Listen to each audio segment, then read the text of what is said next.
these vast fields, they grow one of Mexico's most important crops, cotton.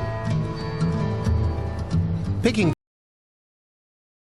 cotton by hand is slow, back-breaking work. Each picker can only harvest around 50 kilos a day, and it's always a gamble whether or not all the cotton can be harvested before the weather changes. Fortunately, cotton farmer Juan Antonio has an ace up his sleeve: the mechanical cotton picker. In just 5 minutes, this machine can harvest as much cotton as a human picker can manage in a whole day. It works by using lifters to direct the cotton plants between rotating drums. These are attached to a series of spindles covered in barbs, which pluck the ripe balls of cotton from the stem. The cotton is then blown through a tube into a basket at the back. Once Juan has filled his truck, Francisco Gonzalez compresses the whole lot into massive bales ready for transportation.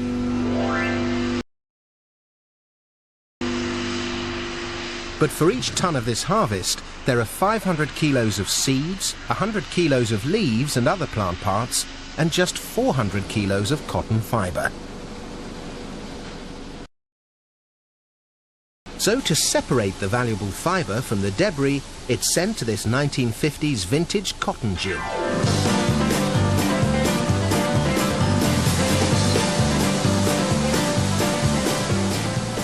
This fabulous old machine looks like a monstrous Wurlitzer jukebox, and its job is to dry and clean the raw harvest, removing the unwanted seeds and plant leaves by sieving everything through a fine mesh. It's dusty work, but what emerges at the other end are bales of refined cotton, weighing around 200 kilos and containing enough fiber to produce 325 pairs of jeans. But first, the raw cotton needs to be turned into denim, which is what they do here at the Denim Art Factory in the southern Mexican state of Puebla. The trouble is, when it arrives, every bale of cotton is slightly different. So to make a consistent thread, the cotton needs to be blended. That process begins here in the blow room with bale laydown. A machine called a Truschler blendomat uses a mechanical arm to pick fibers from the top of the bales. These fibers are then blown along air ducts into special multi-mixers before they're cleaned by being blown around, allowing any trash to fall out the bottom. The resulting fibers still don't look like thread, so it's then down to operators like Jose and his trusty DK760 to perform what's known as carding. Now, despite what you may think, carding isn't something that a Las Vegas croupier does, but is rather the process of untangling the fibers by combing and pulling the cotton into a kind of web. The fibers are then stretched together to form a thick strand called a sliver. At a speed of 1,500 feet per minute, 6 slivers are stretched and combined.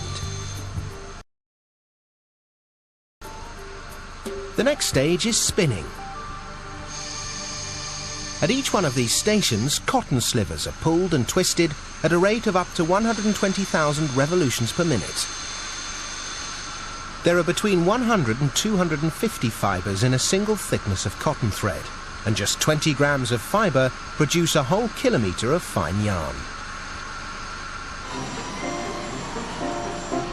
On these giant reels, they now have something that's starting to look like familiar cotton. But to make jeans blue, the cotton first needs to be dyed. You guessed it, yellow.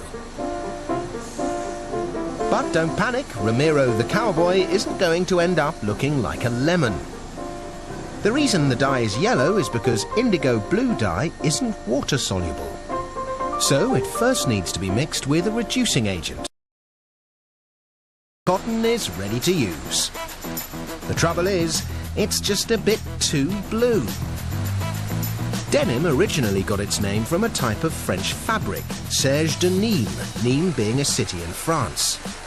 If you look at it closely, you'll see it actually contains a combination of white and blue thread.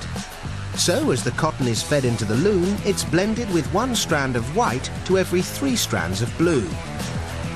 Each of these looms turns out 3,000 meters of denim every week, enough to make cowboys like Ramiro a pair of jeans with flares the size of wigwams.